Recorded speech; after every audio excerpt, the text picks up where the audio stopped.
Hey, it's your girl Booya and welcome back to my channel. For today's video, your girl will be doing this Liza Soberano inspired peachy makeup look.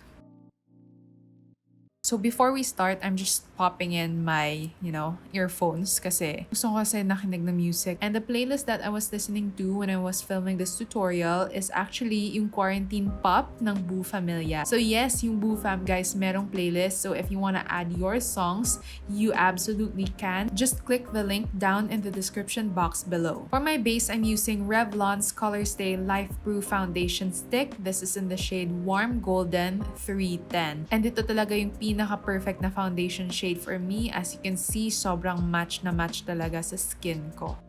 By the way, if you want to be a part of the Boo Familia, guys, we have a Facebook group called The Internet Buddies by the Boo Fam. Ayan. And in this Facebook group, you can share hilarious memes, share your beauty tips, and of course, make friends with your fellow Boo Fam. Ayan. So just click the link down in the description box below if you want to be a part of this group. Also, if you have any makeup or beauty questions for me, don't be shy to message me on my Instagram account. It's at Makeup by Booya. My DM is open 24/7 for any beauty questions that you have for me.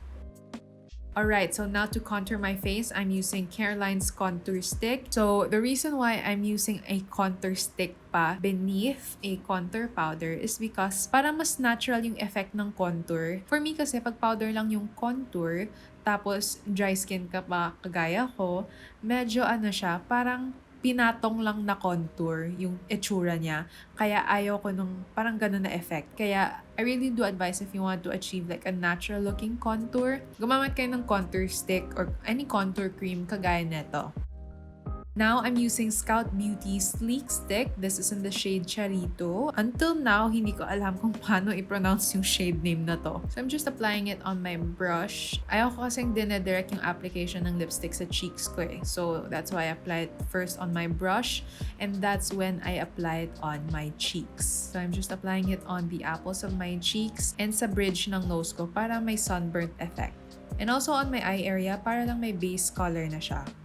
Then I'm setting my face with Bench Beauty's powder foundation. This is in the shade Fair. I'm pinching my brush while applying the powder kasi parang baking effect but not yung overly baking style effect. Kasi for people with dry skin, hindi bagay sa atin yung nagsusuper bake. Yung typical na nakikita nyo na baking process. And then after setting my face, actually yung itsura niya parang flat matte. Kaya ayoko na ganun lang yung powder na ina-apply ko. So that's why I also apply Skin Potion's Glow Dust. This is in the shade Sizzle. May difference talaga guys after you apply this. Kasi before yung face ko parang flat matte pa eh. Pero after applying this glow dust, parang may subtle glow talaga na binibigay na effect yung powder na to. Kaya I really do recommend this.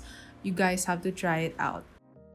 And then to contour my face, I'm using the contour shade from EB Advance's Fig Trio palette. Nakailang gamit na tong palette na to sa mga tutorials ko kasi ganun talaga siya kaganda guys. And now to contour my nose, I just want to show you something, okay? So when you hold your brush, kailangan nasa dulo siya ng handle. Don't hold your brush na malapit na siya sa bristle kasi restricted yung movement ng brush. Kaya always hold it sa dulo ng handle para mas softer and mas open yung wrist movement nyo. So tingnan nyo guys, when I hold my brush sa dulo ng handle, parang mas soft yung effect sa nose line ko. And we want that for our nose line para hindi harsh tingnan. So I'm just reapplying my blush kasi parang nawala siya. Or when you reapply your blush na naset na yung face, kailangan yung maging careful when reapplying with a cream type lipstick or blush kasi may tendency na mahirap siyang i-blend. Slowly but surely guys, kailangan i-build up. Huwag kayong maglagay ng pigment agad-agad. Now for my eyebrows, I'm using Blythe Cosmetics. So yung pencil side yung ginagamit ko ngayon and I'm just arching my brows talaga just to mimic yung parang brow shape ni Liza. And I'm also mimicking the brow strokes sa brow head area para maging feathered siya tingnan. Also guys, I'm applying lash glue sa brow head area ko para mas maging feathered tingnan yung aking kilay. Pero sa brow head area lang.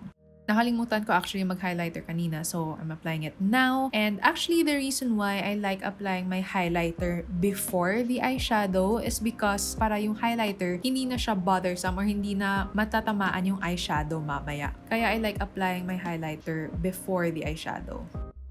And yung palette na gagamitin natin for this look ay yung Careline Play to Slay palette. Actually guys, isang color lang yung gagamitin natin, which is yung Peachy shade. Yun lang talaga. So, kaya napaka-easy lang ng eyeshadow look na to. As in, sobrang easy lang. Then guys, like what I said kanina, when you hold your brush, hold it sa dulo ng handle ng brush. Kasi when you hold it like you would hold your pencil, nakaka-restrict, especially for this type of brush, yung fluffy brush. Kaya wag niyo siyang gamitin like how you would hold your pencil. But hold it like how you would hold a wand. Yan yung best example.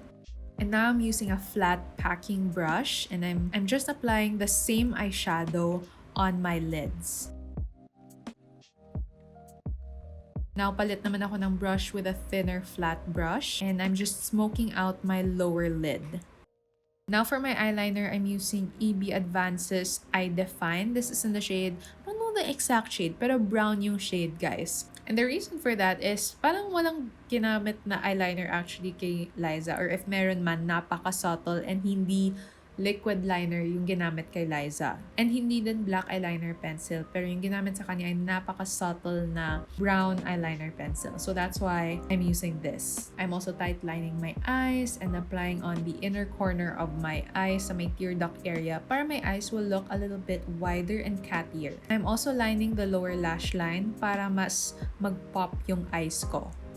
Now for my lashes, I'm using this very natural looking pair of lashes that I got from Shopee. Actually, mahirap i-apply yung gantong klase na lashes kasi yung band niya ay napaka-soft and it's fragile. So, I think you would need help if you are a beginner. Pero if feeling nyo, kaya nyo na, go. Why not? Pero, yun lang. I just wanna tell you, heads up lang, medyo mahirap siyang i-apply kasi kahit ako, I am struggling because yung band niya ay napaka-thin, girl. Parang thread lang. And now for my lips, I'm using the same lipstick that I used sa blush ko kanina, which is yung Sleek Stick ng Scout Beauty. Again, this is in the shade Charito. So tutorials ko guys, I like making the most out of the product. So as much as possible, yung ginagamit ko sa blush, yun din yung gagamitin ko sa lips. So para sulit na sulit talaga yung products na you invest your money on. I'm curling both my natural and fake lashes para para maging one siya. And of course, I'm applying mascara para mag-show siya lalo. And that's it for this Liza Soberano inspired peachy makeup look. Let me know in the comment section below what you guys think. So yun guys, napaka-easy lang gawin yung makeup look na to, and especially the eyeshadow, isang shade lang guys, so sobrang dali lang talaga. And the products that I used ay napaka-affordable and locally available pa. So go check those products out. So again guys, if meron pa kayong video requests para sa akin, tutorials or reviews man yan, just comment them down in the comment section below with the hashtag #requestbooya. Thank you so much and see you next time. Bye!